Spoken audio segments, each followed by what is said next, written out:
ஜோசியரே, வாங்கம்மா வாங்க. வணக்கம். உட்காருங்க. வணக்கங்க. வணக்கம்மா. வணக்கம். சொல்லுங்கம்மா. ஜோசியரே, இந்த ஜாதக பெயர் கங்கா. கல்யாணம் பண்ணலான்னு இருக்கோம்.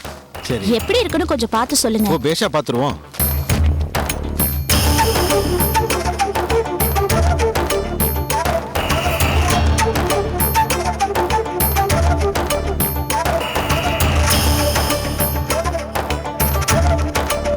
அடடே, நல்லா இருக்கு.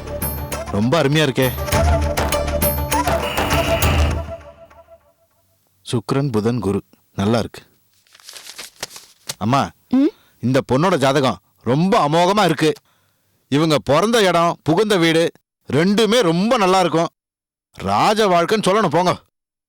பெரிய அதிகாரிகளை கல்யாணம் பண்ற யோகம் இருக்கு. இவங்களுக்கு பாதகம் செய்யற எதிரிங்கெல்லாம் அழியறதுக்கு தான் வாய்ப்பு இருக்குமா.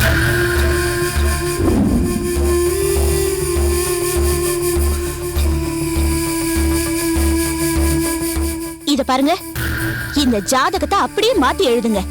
7 சனி இருக்கு, செவ்வாய் தோஷம் இருக்கு, புகுந்த வீடு விளங்காது, அப்படி இப்படின்னு எல்லா கெட்ட பலனையும் எழுதணும். நீங்க சொன்ன மாதிரி எந்த நல்ல பலனும் இருக்க கூடாது. மாத்தி எழுதுங்க. என்னம்மா இது? இது வரைக்கும் என்கிட்ட வந்தவங்க எல்லாம் மோசமான ஜாதகத்தை நல்ல மாதிரி எழுதிட்டு போவாங்க. ஆனா நீங்க என்னடானா நல்லா இருக்க ஜாதகத்தை மோசமா எழுத சொல்றீங்க. எப்படி எழுதுனா என்ன? வெளியில உங்களுக்கு பொய் ஜாதகம் எழுதுறவர்னா பேரு. பொய் ஜாதகத்தை எப்படி எழுதுனா என்ன? நீங்க எழுதுங்க, மேல போட்டு தரேன். சரிம்மா.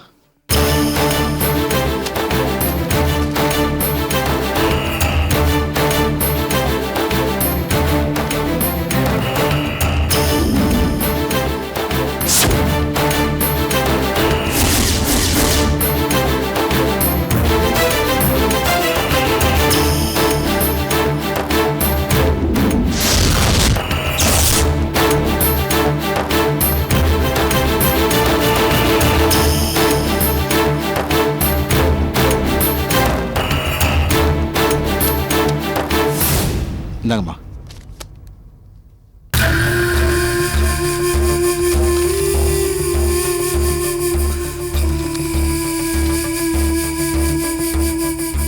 ஏங்க, இது கெட்ட ராசி உள்ள பொண்ணோட ஜாதகம் நாங்க எப்படி தெரிஞ்சுக்கிறது? இதுக்கு என்னென்ன பலன்னு சொல்லுங்க. அம்மா, இந்த பொய் ஜாதகத்துல எல்லா கெட்ட பலன்களும் இருக்கிற மாதிரி எழுதியிருக்கேன். யாராவது ஜோசியர் கிட்ட காமிச்சிங்கன்னு வச்சுக்கோங்களேன், பார்த்துட்டு ஓடி போயிடுவாமா. அப்படி ஒரு பயங்கரமான ஜாதகம். ஏங்க, இந்த பொண்ணோட பொய் ஜாதகத்தை ஏதாவது பையன் வீட்டுல கொடுத்தா மாப்பிள்ள அமையுமா? அம்மா, அந்த பேச்சுக்கே இடம் இல்லம்மா. அதான் சொன்னேன் இல்லம்மா, இந்த ஜாதகத்தை கையில எடுத்த உடனே பயந்து ஓடிடுவாங்கம்மா. அவ்வளவு கெட்ட பலனோட எழுதியிருக்கேன்.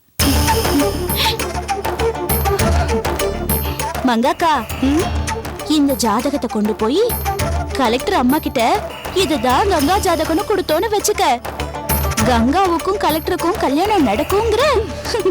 நடக்கவே நடக்காது.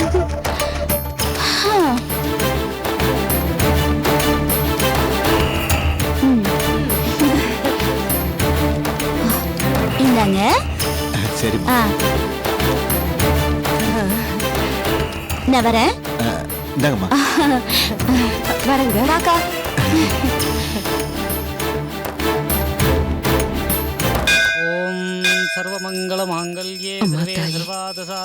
என் மகன் செல்வக்கண்ணனுக்கும் கங்காவுக்கும் நல்லபடியா கல்யாணம் நடக்கணுமா. சார்த்தியாயனாய வித்மஹே கன்யகுமாரிஷ்ய தீமஹி தன்னோ துர்க்கி பிரச்சோதயாத். தீபம் தரிசயாமி. சதவாணம் பவதே சதேந்திரே ஆயுட்சதேந்திரகே பிரதிதிஷ்டதி. தீர்க்கமாயுகு தீர்காயுஷ்யமஸ்து. சர்வாபீஷ்டபலசித்திரஸ்து. दीर्घायुष्यमस्तु. दीर्घसुमंगली भवा. अनंतकोटि प्राप्तना सिद्धिरस्तु.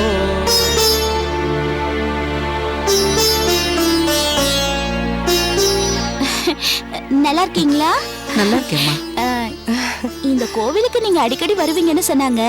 அதான் உங்களை பார்த்து பேசிட்டு போலாமேன்னு வந்தோம். என்ன பேசணும்? வாங்க அங்க போய் பேசலாம். இளவஞ்சி. ஓ, அம்மா அம்மா. என்னம்மா? நான் சுத்தி வளைச்சி பேச விரும்பல. கங்காக்கு ஜாதக பொருத்தம் பாத்தீங்கல்ல, அதுல கொஞ்சம் கூட உண்மை இல்லம்மா. அவளுக்கு செவ்வாய் தோஷம் இருக்கு. அது மட்டும் இல்லாம இப்ப அவளுக்கு நடந்துட்டு இருக்கிறது 7 சனி. அவளை கட்டிக்கிறவன் அல்பாயுசுல போயிடுவான். ஆமாம்மா, சுப்புலட்சுமி கங்காவோட உண்மையான ஜாதகத்தை பல பேர்கிட்ட காட்டி மாப்பிள்ளை தேடினா. ஜாதகம் சரியில்லைன்னு சொன்னதுனால கல்யாணம் தள்ளி போய்கிட்டே இருந்தது. இந்த விஷயம் வெளியில தெரிஞ்சா தான் பொண்ணுக்கு கல்யாணமே நடக்காதுன்னு பயந்து போன சுப்புலட்சுமி ஒரு ஜோசியரை புடிச்சு எந்தவித தோஷமும் இல்லாத சுத்தமான ஜாதகத்தை ரெடி பண்ணிட்டா. நீங்க இன்னும் நம்பல? இத பாருங்க, இந்தாங்க புடிங்க. இது சுப்புலட்சுமி வீட்ல உங்களுக்கு கொடுக்கறதுக்காக திருத்தி எழுதின ஜாதகம்.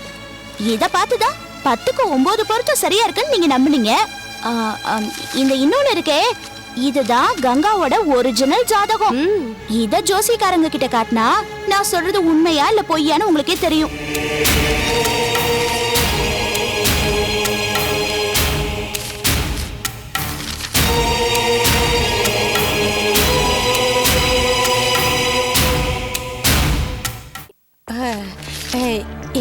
இப்படி நீங்களே பார்த்தா புரியுமா? ஒரு நல்ல ஜோசியரா பார்த்து காட்டினதான புரியும். என்னம்மா இப்படி குழப்புறீங்க? சரி இளவஞ்சி, உன் அண்ணன் ஜெயச்சந்திரனுக்கும் கங்காவுக்கும் கல்யாணம் ஏற்பாடு பண்ணீங்கல்ல, நிச்சயம் வரைக்கும் வந்துச்சு. அப்ப தெரியலையா இந்த ஜாதக ரகசியம்? இப்பதான் தெரிஞ்சுதா? அப்படி கேளுங்க. உங்ககிட்ட கொடுத்த பொய் ஜாதகம் மாதிரி அந்த சுப்புலட்சுமி எங்க அம்மா கிட்ட கொடுத்திருக்காங்க. அத நம்பிதான் அவ்வளோ தூரம் நடந்துச்சு. இது பாருங்க, யாரு எதை மாத்தினாலும் விதிப்படிதான் நடக்கும்னு சொல்லுவாங்க. அதே மாதிரிதான் எங்க அண்ணன் மேல ஒரு கேஸ் ஆகி நிச்சயமும் நின்னு போச்சு. அட, அவ ஜாதகம் சரியா இருந்தா எதுக்கு நிச்சயம் நிக்கணும்?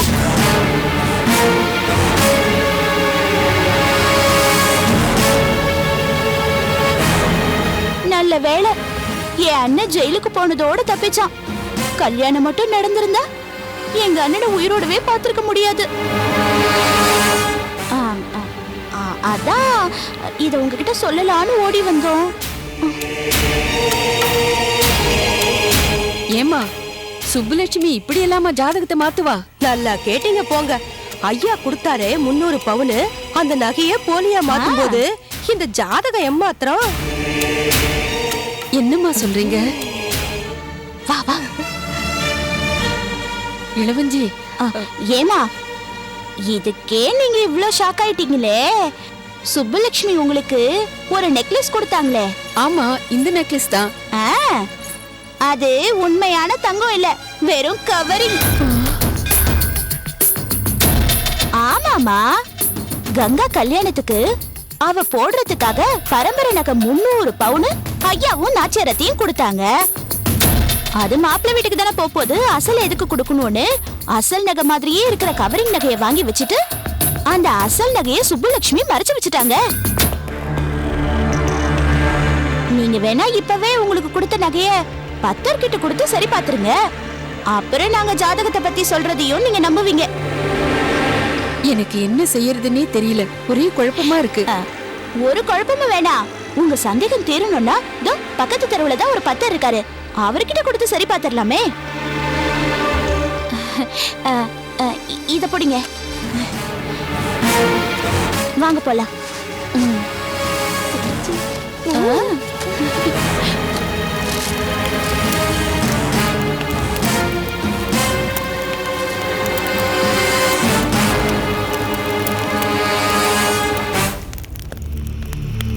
திலகு, சொல்லுங்கண்ணா. அந்த செட்டியார்ட்ட போய் நான் சொன்னேன்னு சொல்லி பணம் கேட்டு வாங்கிட்டு வாடா. எந்த செட்டியாருண்ணா? அட, அந்த 3வது தெரு செட்டியார் தான்டா. சரிண்ணா, போயிட்டு வரேண்ணா.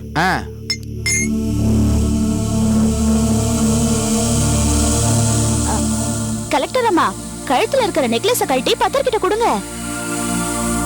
கொடுங்க, என்ன யோசிக்கிறீங்க?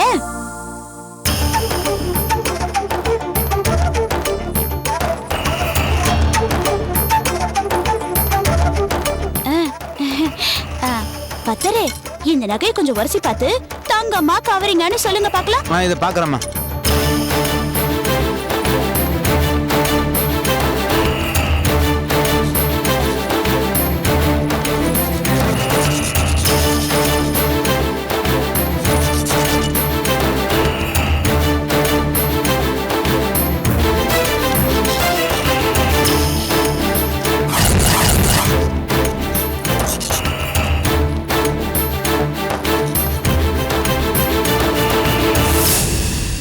இது ஒரிஜினல் நகை இல்லைம்மா, போலிம்மா.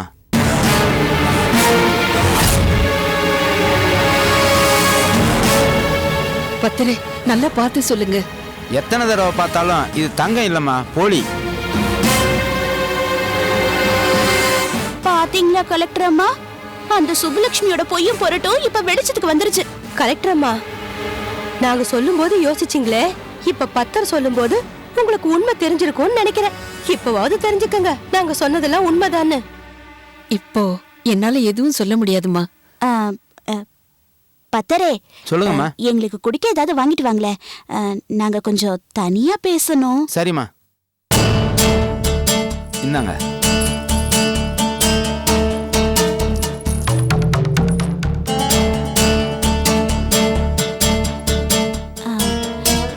கலெக்டர் அம்மா, சுப்புலட்சுமி குடும்பம் உங்க நம்பிக்கைய நல்லா பயன்படுத்திக்கிட்டாங்க.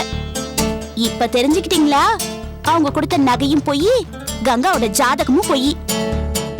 இப்படியாப்பட்ட குடும்பத்துல பொண்ணு எடுக்கணுமா? கொஞ்சம் நல்லா யோசிச்சு பாருங்க. இங்க பாருங்க, சுப்புலட்சுமி குடும்பத்துக்கு ஐயா அடிக்கடி போயிட்டு வரதுனால அது ஐயா குடும்பம் நினைச்சிடாதீங்க. ஐயா குடும்பங்கிறது நாச்சியா குடும்பம் மட்டும்தான். இப்ப கூட ஒண்ணு கெட்டு போயில்லைங்க. கல்யாணத்தை உடனே நிறுத்திடலாம்.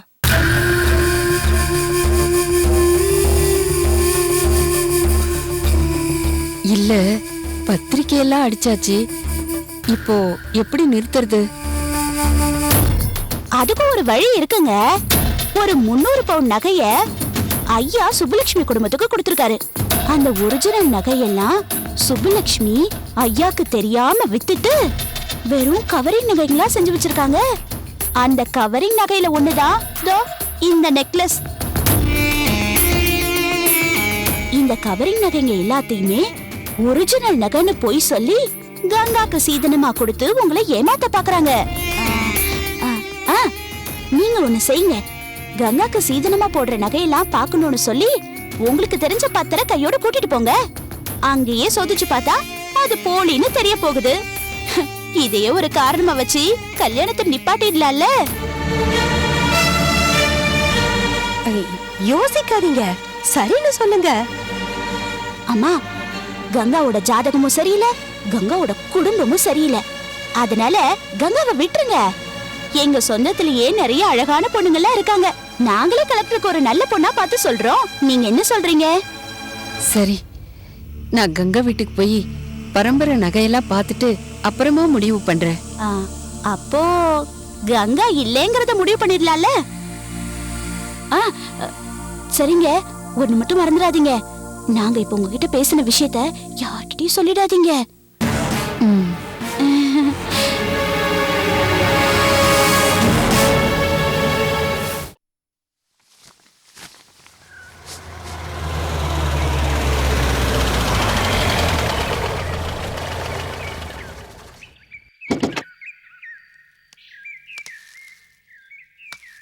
அண்ணே,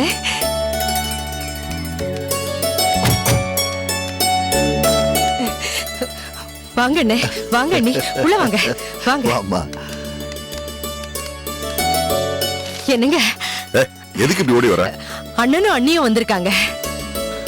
எதுக்கு? எதுக்குன்னு தெரியல, சீக்கிரம் வாங்க.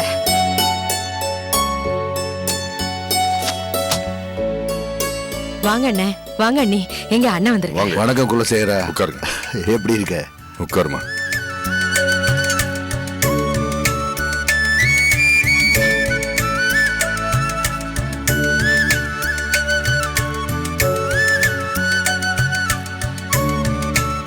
முத்தரசி, கல்யாணத்துக்கு முறையா மச்சின குடும்பத்துக்கு பத்திரிக்கை வைக்கிறதா சம்பிரதாயம். இந்த பத்திரிக்கை வைக்கிறது மூலமா நம்ம 2 குடும்பத்துக்குள்ள ஏற்பட்ட மனஸ்தாபம் இன்னையோட போகட்டும். முத்தரசி, நீ ஜெயச்சந்திரனும் மனசு மாறி கங்கா கல்யாணம் நல்லபடியா நடக்கணும்னு நினைச்சதுக்கு ரொம்ப சந்தோஷமா. நான் கும்பிடுற நம்ம குலதெய்வம் கங்கா தேவி என்னை கைவிடலம்மா. குலசேகரா, உனக்கு என் மேலேயோ நாச்சியா மேலேயோ இல்ல சுப்புலட்சுமி மேலேயோ கங்கா மேலேயோ கோபம் இருந்தா அதெல்லாம் மறந்துட்டு இந்த தாம்பூலத்தட்டை வாங்கிக்கிட்டு கங்காவுக்கும் கலெக்டருக்கும் நடக்க போற கல்யாணத்துக்கு வந்திருந்து ஆசீர்வாதம் பண்ணணும். நாச்சியா, குடுமா வாங்கிங்க வாங்கிக்கம்மா. அண்ணே வாங்கிக்கண்ணே. என்னங்க தட்டை வாங்கிக்கங்க. வாய மூடு. எனக்கு ஏற்பட்ட இந்த அவமானத்துக்கு தட்டு வாங்க எனக்கு இஷ்டம் இல்ல. அண்ணே என்னன்னு சொல்ற? உன் வீடு தேடி வந்திருக்கோம். இத பாரு, நீ இந்த தாம்பூல தட்டை வாங்கலன்னா என்னையும் ஐயாவையும் அவமானப்படுத்துற மாதிரி ஆயிடும். அண்ணே உன்னை நாங்க அவமானப்படுத்துவோமா? நல்லா யோசிச்சு பாரு. தங்கச்சி வேணும் மச்சான் வேணும்னு ஐயா உன் வீடு தேடி வந்து பத்திரிக்கை வைக்க வந்திருக்காரு. என்ன இத நீ கௌரவமா நினைக்கலையா அண்ணே? குலசேகரா, பந்த பாசத்துக்குள்ள மனக்கசப்பு வரலாம், ஆனா மனமுறிவு வரக்கூடாது. மனமுறிவு? யாரால இந்த மனமுறிவு? இந்த குடும்பத்துல இவ்வளவு பெரிய மனமுறிவு வர்றதுக்கு என்ன காரணம்னு உங்களுக்கு தெரியாதுல்ல? அண்ணே உன் பொண்டாட்டியும் பையனும் மனசு மாறிட்டாங்க. உன் மனசு மட்டும் ஏன்னே மாற மாட்டேங்குது? தட்டை வாங்கிக்கங்கண்ணே. நாச்சியா, இந்த கல்யாணம் என் மகன் ஜெயச்சந்திரனுக்கும் கங்காவுக்கு நடக்கிறதா தான் முடிவானது. இப்போ இந்த கல்யாணம் கங்காவுக்கும் யாரோ ஒருத்தனுக்கும் நடக்க போகுது. அப்படி நடக்க போற இந்த கல்யாண தட்டை நான் வாங்கிக்கணுமா? அண்ணே இவர் கிடக்குறாருண்ணே. இவரை எந்த வழிக்கும் சேர்த்துக்க முடியாது. இவர் இஷ்டம் போல போட்டோம். அண்ணே எங்க மேல ஏதாவது குறைபாடு இருந்தா அதை பெருசுப்படுத்தாம நீங்களும் முத்தரசியும் கல்யாணத்துக்கு வந்து கங்காவை வாழ்த்திட்டு போங்கண்ணே. குலசேகரா, கடல்ல முத்தெடுக்க முழுக போறவன் தான் உடம்புல கட்டியிருக்கிற கயிறை படகுல இருக்க தான் மச்சனம் கையில கொடுத்துட்டு போவான். ஏன்னா முத்தெடுக்கும் போது மூச்சு முட்டுச்சுன்னா படகுல இருக்க தான் மச்சனை கயிறை பிடிச்சி இழுத்து வெளியில கொண்டு வந்துருவான். முத்த எடுக்கிறவன் தான் தங்கச்சி புருஷன். தான் தங்கச்சி சுமங்கலியா இருக்கணும்னு நினைக்கிற அக்கறையும் அவனுக்கு தான் இருக்கு. அதே மாதிரிதான்ப்பா மாமா மச்சான் உறவுங்கிறதும் அது ரத்தத்திலே ஊறி போனது. அதை மாத்தவும் முடியாது, மறக்கவும் கூடாது. அதனால எல்லாத்தையும் மறந்துட்டு நீ முத்தரசியும் கங்காவை ஆசீர்வாதம் பண்ணணும். என் பையனுக்கு பொண்ணு தராத உங்க குடும்பத்தை நான் ஏன் மதிக்கணும்? அந்த உறவை எனக்கு தேவையில்லை.